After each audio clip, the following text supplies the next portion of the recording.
సీతమ్మ తల్లి భూగర్భవాసంలోకి వెళ్ళిన ప్రదేశము.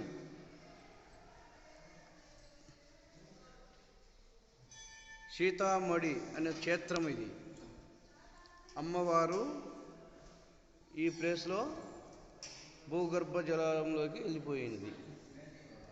ఇదిగో చుట్టూ అడవులు, చుట్టూ నది, అడవులు.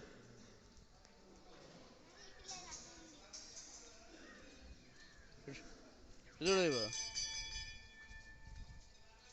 అమ్మవారు ఈ ఏరియాలోనే అమ్మవారు భూగర్భంలోకి వెళ్ళినది. ఈ అడవిలోనే.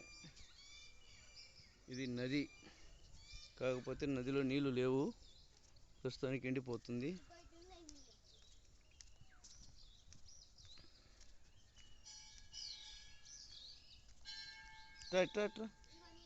దా ముందు